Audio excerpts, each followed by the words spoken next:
EuroMMAniacs. I'm your host Stephen Rae, and joining me, as always, is my co-host Marcel Dorff. How you doing, Marcel? Yeah, I'm doing fine, man. Pretty busy actually. Not like most people, I think, right now, but pretty busy. But yeah, happy we're gonna do a podcast again. So yeah, how are you doing? I'm good, man. Yeah. So obviously, as our viewers will know, we didn't have a podcast released last week, and I think that was we just agreed because there's not much going on, and although we're stuck in quarantine and got time on our hands, there's nothing happening in MMA. You know what I mean? There seems to just be everything's a bit of a standstill, and so we will be releasing podcasts, probably just not as frequently, just to try and keep you guys entertained. But yeah, how's the Netherlands doing with the whole COVID-19 situation at the moment? So like sporting events are prohibited until September 1st, which means that like for example the I say just football for you Americans it's soccer. The football competition is over here, and they have to decide what they're gonna do. That will be tomorrow. Um, little kids under 12 years can go back to school again, so that's something. But I don't know, man. They have to keep a certain social distance, and how do you gonna do that with kids, right? So I don't know, and yeah, most things for example, restaurants and bars and something are still closed until like May 26th, I think. So yeah, there's still a semi lockdown. It's a little bit less strict than it was. But I don't know, man. I only know that I have a lot of mail to deliver every day, so and a lot of packages. So and there will be a lot more, I think, for the days to come. No, no rest for you, mate. Constantly working. Well, I think the number one talking point this week, and probably for everybody, is the recent announcement of UFC 249 scheduled to take place on May 9th, which, let's be honest, will probably be postponed. It's being hinted at well, I say hinted. Apparently, it's taking place somewhere in Florida. We don't know yet exactly. What are your thoughts on this, Marcel? UFC 249 going ahead in Florida. First of all, I'm annoyed it's not 250 but 249. The UFC wants absolutely to show that they haven't canceled the event, for example. Please call it 250, man. I have to edit everything again on the website, you know? It's really annoying. But just do it for me. Do it for me, they don't. But yeah, 250. I don't know, man. What can I say about it? 249. I mean, I believe it when I see it, you know? And you know, people are always are kind of upset when I put, for example, that last card, which was supposed to be happened on Saturday. You know, I said likely will fight, and people are like, why you put likely? It's like because I'm not sure it's going to happen actually, and it didn't happen, so I didn't say anything wrong, you know. But I don't know, man. I mean, I hope for the fight. Listen, let's go back. COVID-19, Lyman Good.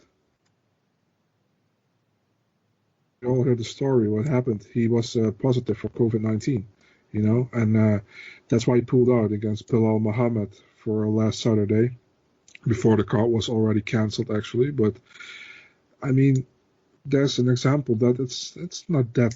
It's just you shouldn't fight during a pandemic. I think, you know, that's my opinion, and it's not because I don't want fighters to make money, because there was some real weird stuff between managers, fighters, and MMA media, that some fighters and MMA managers were accusing the media for being happy not seeing the events. You know, I was like, shut the fuck up, man. What a bullshit. We want to see you fight. We want to see you making money, but we care about your health. You know, Exactly, and we want to make money as well. yeah.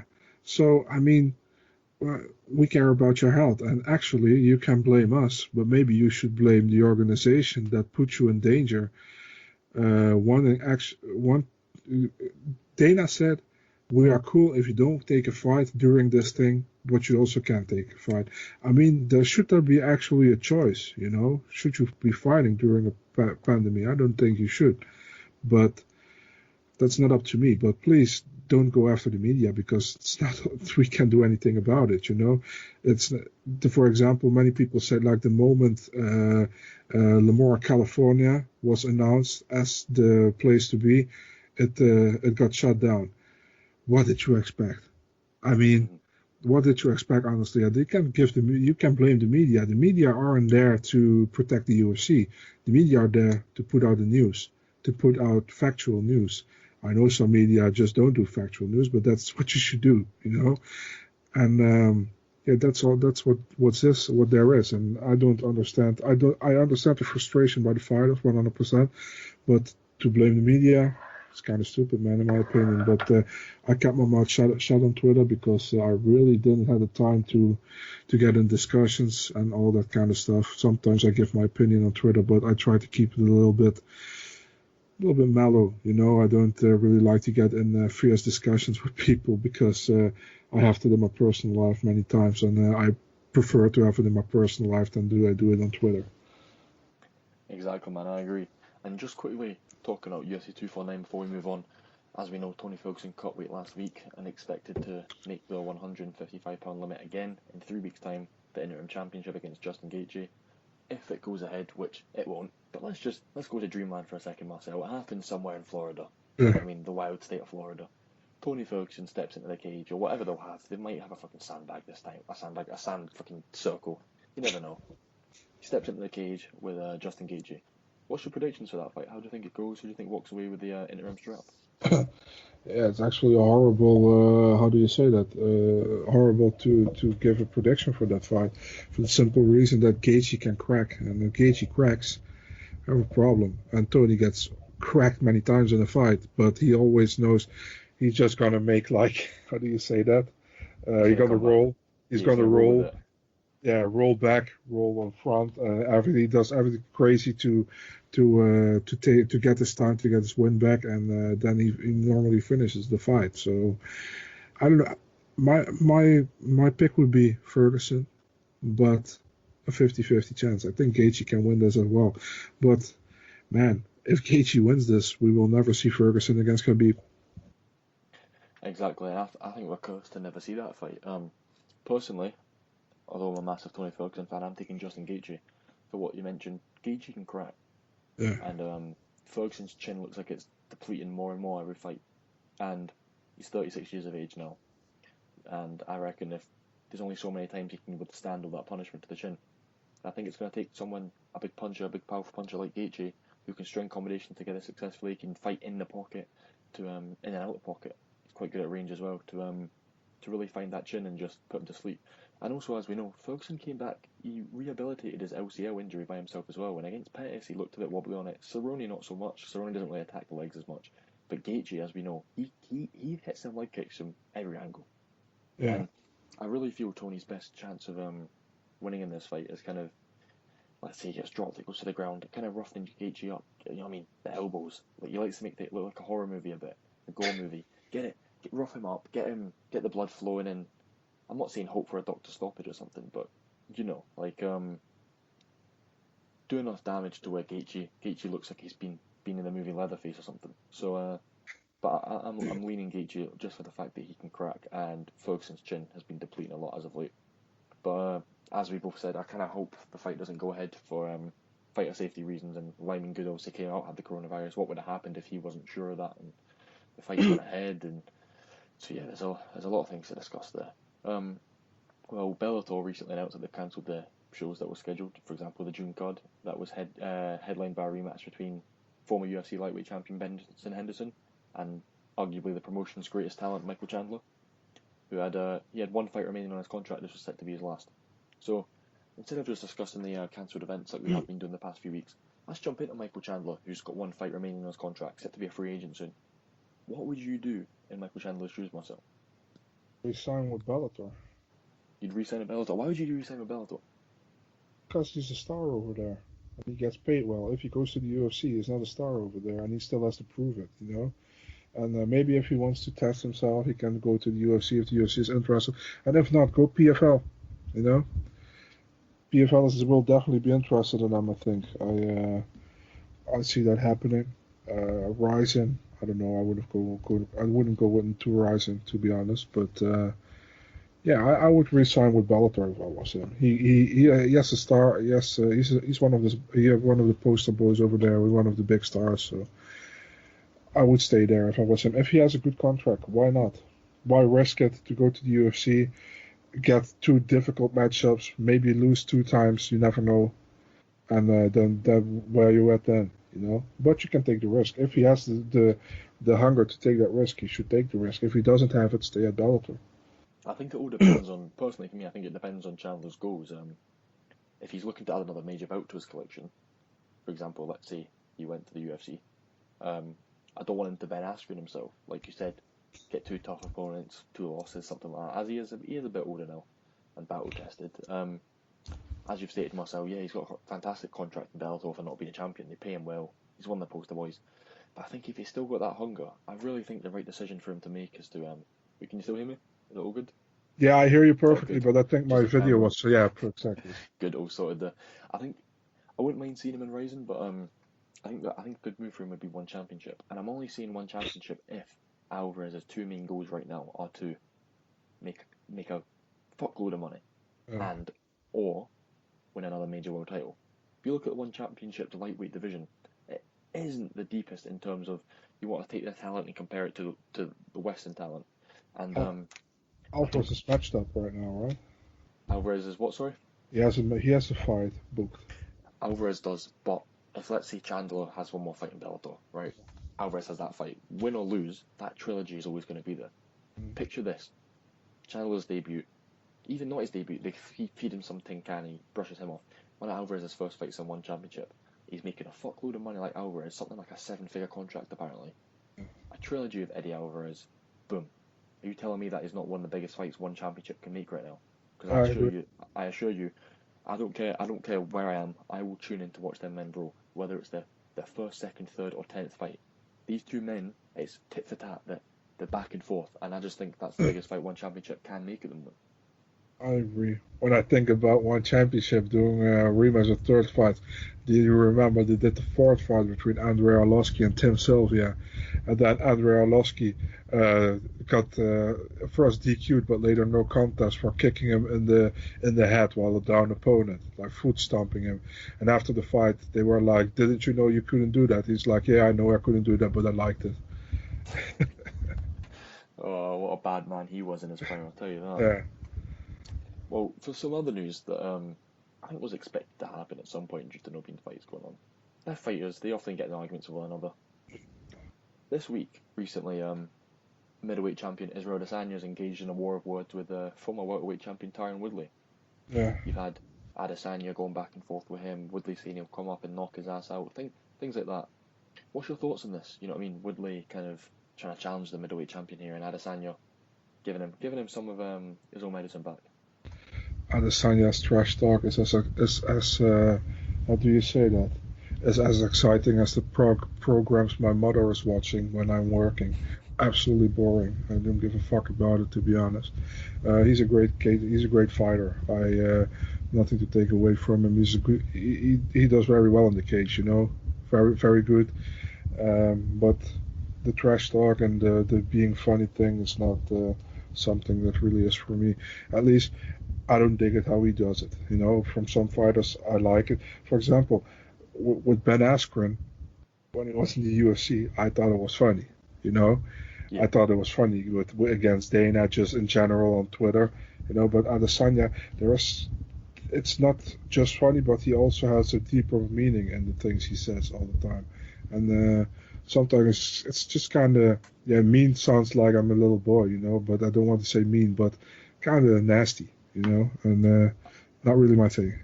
yeah. I feel like Adesanya, everything he says is quite spiteful. He's although they're arguing with one another, there's a line where it's still classed as banter. You know what I mean? It's that fun, loving, friendly thing, and it's but he's crossing that line. And okay, listeners right now can go, oh, he's crossing the line. Look, I'm complete. No, but what I'm saying is, Adesanya always has, like you said, another meaning back into what he's saying. He always comes across spiteful, like he has more hatred in him. Like I said, phenomenal cage fighter. Yeah. Perhaps, probably, yeah, top 5 pound for pound, top 3 pound for pound on the planet, possibly. However, I just think have a bit of fun with Woodley. Toy with him if you want, but just keep it. Let's keep it nice a bit. You know what I mean? There's no need to get all nasty. If he's gonna get more nasty. Well, also on the topic of Woodley, he's obviously had an extensive resume with Dana White and his outbursts with the UFC, claiming they've been racist and they've not treated him like the company man they should have. Well, one of the UFC's subsidiary Twitter pages, I think it was the Espanol one, uploaded his knockout of Robbie Lawler, Yeah. and Woodley retweeted it and said something along the lines of they won't post this on their main page because obviously they don't want to see me knocking out the BMF or something Lola. So he's pretty much accusing the UFC of racism here. What do you think about that, Marcel? I don't see that racism, but there's definitely favoritism in the UFC. 100%. Yeah, I mean that's definitely there. Racism? Nah, I don't think so because then they wouldn't upload stuff from Adesanya, they wouldn't upload stuff from John Jones, for example. If it's racism because he's black, for example, that I don't see that. I mean, maybe with some other websites or other people, maybe yeah, but not the UFC. But I think there's definitely a certain amount of favoritism from the UFC. They like some fighters better. For example, when Benson Henderson signed with Bellator, the UFC uploaded a clip from Rafael dos Anjos knocking out Benson Henderson. I mean, that kind of stuff is just stupid to me. I mean, the UFC doesn't need that. UFC is the biggest organization in the world, shouldn't lower themselves to stuff like that, in my opinion. But it happens. It happens. For example, I always take the example UFC 217. You had three champions. You had Michael Bisping, you had Cody Garbrandt, and you had Joanna Jędrzejczyk. You had three challengers: TJ Dillashaw, Rose Namajunas, and George St. Pierre. The three champions talk the most trash to the challengers. Normally, you should think, yeah, I'm the champion. I don't have to talk a lot. The challenger has to come to me, And it was quite the opposite, And all three champions lost that night. All three challengers won.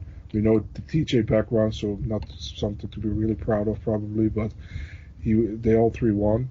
So that's why I say, like, I don't know, man. It's like,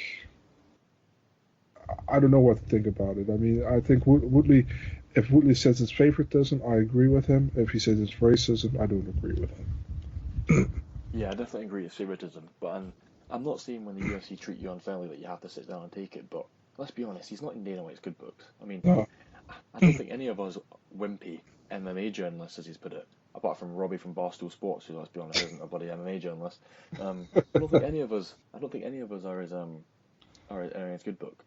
He has a few. He has a few he likes. But... He has a few that he likes, and I mean, Errol Hawani might be top of the nah. Brett Kotomo was definitely top of the list, but yeah, I still think there's favoritism, absolutely. Racism, no, because like you said, they're posting Adesanya clips all day. They've got old school Anderson Silva on. They've been putting Kevin Randleman on. You know what I mean? They're not going to be putting people like this on. Yeah. When if there's racism involved. The problem is with being a journalist and having a good relationship with Dana. It's hard to be, how do you say that, to not getting biased, because, for example, when he does something, some people tend to not, how do you say that, not tweet it out or not writing a story about it because you don't want to lose that good relationship, Mm-hmm. And that's something you have to be aware of. I mean, that's why I try not to get too good relationships with certain people, because I want to be honest if I write something, and I always, for me, it's probably easier because I write in Dutch and they can't read it, so for me it's easier. But yeah, that's something that I hear it pretty often. That is a problem. Well, moving on to some lighter-hearted news. UFC veteran and I think probably legend at this point, Damian Maia, obviously coming off his defeat to Gilbert Burns, came out today saying he's open to signing a new contract with the UFC in order to break Donald Cowboy Cerrone's record of the most promotional wins. Do you think he will sign a new contract, myself? Because personally, I don't think there's anything much left for him to prove. Okay, he can go for that goal of most wins, but I think with that he's gonna suffer a few more losses actually in the division. He might pick up some more injuries. He's 40 years old. He's had his run, I reckon. I think it's time for him to officially retire. The thing is with Damian Maia, he can win against people outside the top 10 easily if he gets to the ground. We saw that with almost Lyman Good. I mean, Lyman Good, he crawled on his back and he rear naked choked him, And Lyman Good is a dangerous striker, for example. Tony Martin, Anthony Rocco Martin, he won that fight as well. He only actually lost to the elite guys, and then now Gilbert Burns, who is really doing well right now. So yeah, who's on a hot streak. Yeah, so I think he can still probably gatekeeping. Not being in the top anymore, but probably gatekeeping. Yeah, I think his best shot is to fight people, your Cowboy Oliveira, Bilal Muhammad, people like that. Obviously not take too much of a step down, don't go quite down to, the lower levels than that, but I actually think Steve Moneyboy Thompson would give him issues. Yeah. I think people are going to call me crazy for this. I think Vicente Luque could give him issues if Vicente Luque is being patient. You know what I mean? Vicente Luque at times has displayed. Do you remember when Robbie Lawler used to be quite impatient? He'd rush, Yeah. he'd get caught. Jake Shields, he'd get caught in submissions. Vicente Luque, when he can be quite, obviously he's a brawler. He likes to cause mass amounts of mayhem, but it's a controlled aggression. You know what I mean? When he can control himself and pull it back a bit. Oh, I think. Yeah, I mean, he's a messy striker, but he can be an alright one, and push the pace a lot. But when he's impatient, I'm telling you, if he's impatient against someone like Damian Maia, there's a single leg, there's a back, and there's a rear naked choke. Let's do something crazy, man. Damian Maia against Nate Diaz. Oh, not a chance. Nah. I'd love to see it, but I tell you what, that would not happen. No. Who would you pick in that fantasy fight though, Marcel? That's a difficult one. I think I go with Diaz. I think he has the defense to keep getting out of those submissions, but hard. I've always thought the Diaz brothers' jiu-jitsu that it's very traditional, but it's also quite strange when I look at it. That it seems like their jiu-jitsu isn't as slick as Gilbert Burns. It isn't as slick as even the chokes like Khabib's got, for example. Like I know it's not jiu-jitsu, but sambo and stuff like that. The point I'm making is the Diaz brothers. It's quite weird the way they use their jiu-jitsu. You know what I mean?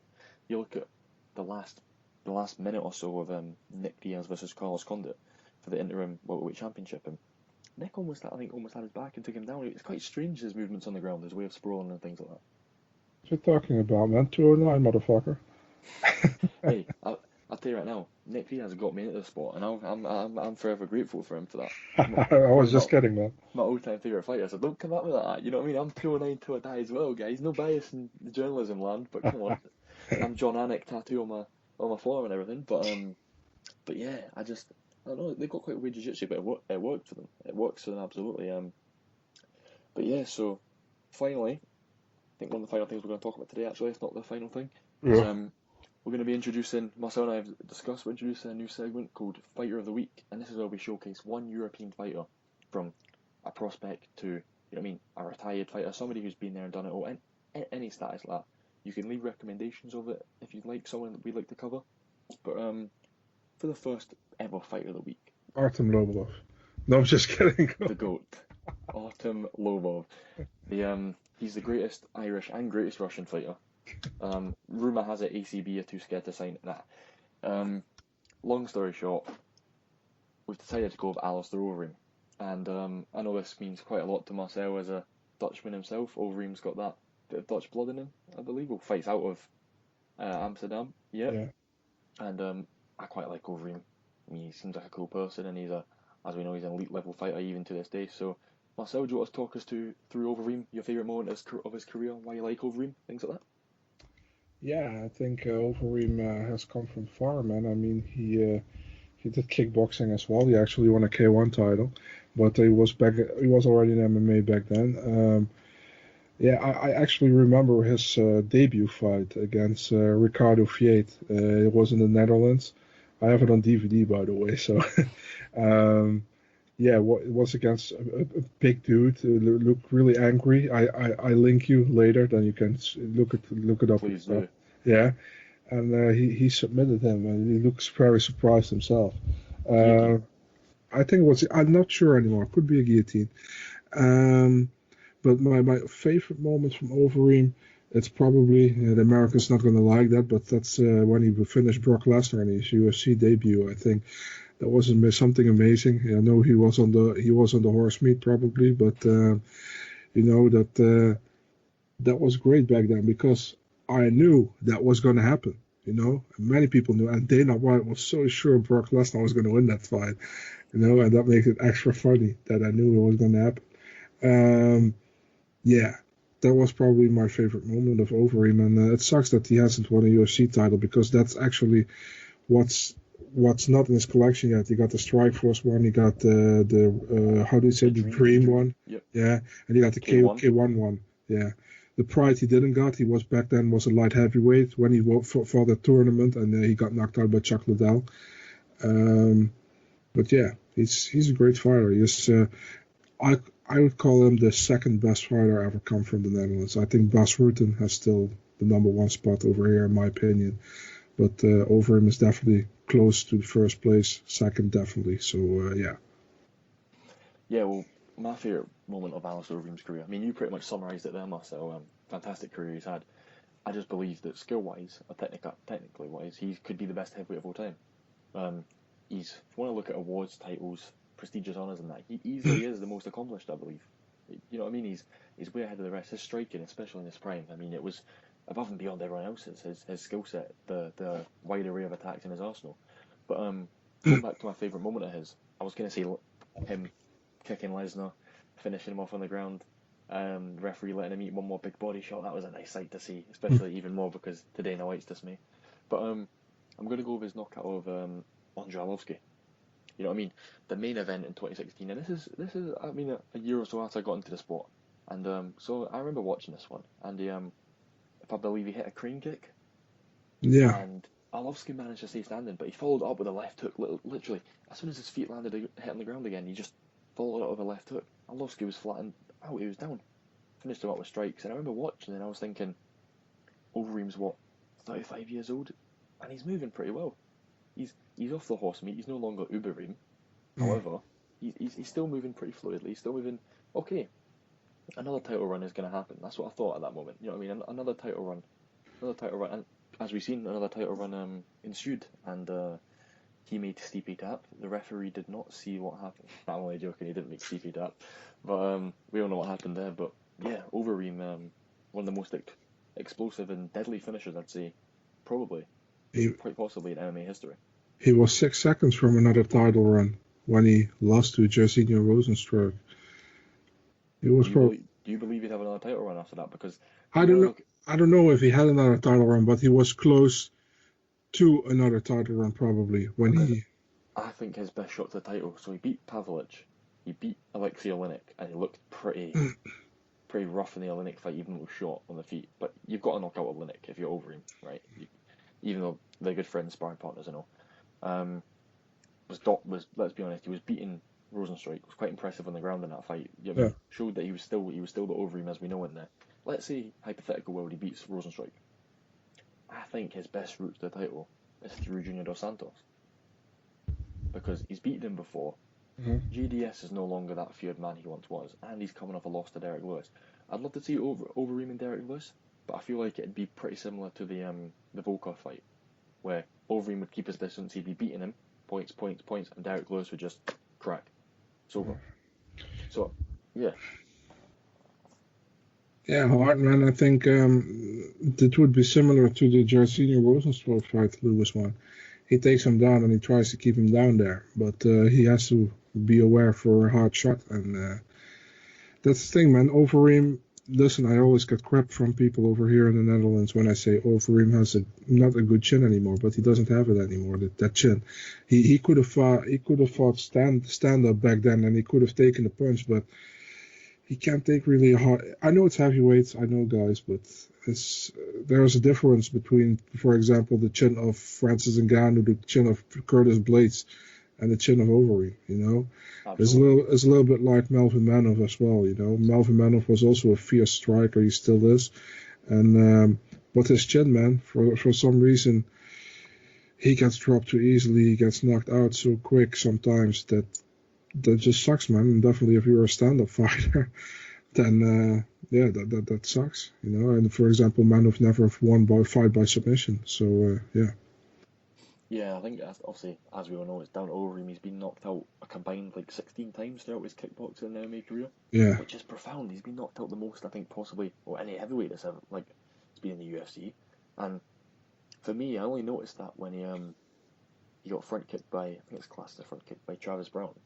And I'm thinking, that Travis Brown in that fight, if I believe, correct me if I'm wrong, was no longer the when Travis Brown first came to the UFC, the footwork, his jab, this Travis Brown was on a downward spiral, but he still managed to beat Overeem, obviously. Overeem was getting a bit cocky, obviously he got finished by Bigfoot Silver as well. Yeah, because he got cocky, that's all. He got cocky, exactly. That was in his second fight, but it was was a Travis Brown fight that kind of alluded to me that okay, his chin might not be all it was made out to be here, but you could say the same thing about Mark Hunt. You know what I mean? He was eating shot after shot for decades, and it catches up to you. You're running miles on the clock, and like you mentioned, another perfectly deft striker there, Melvin Manhoff, fantastic striker, could take a shot in his prime. Nowadays, like you said, you can blow on him and he'll go down, and that's no disrespect to Melvin Manhoff, but when you've been at the highest level in kickboxing and MMA for the past 2 decades, it takes its toll.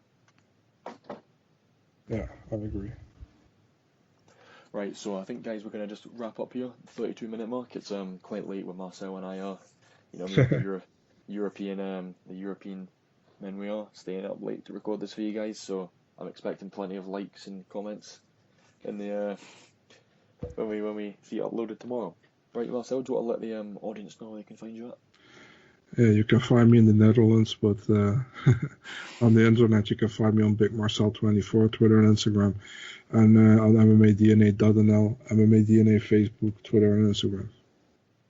You can find myself, Stephen Rae, at Stephen Rae MMA on Twitter, and on the Bodylock MMA as well as the Scrap News, respectively, 2 different MMA and boxing websites there. Thank you very much for listening, and we'll see you in 2 weeks' time.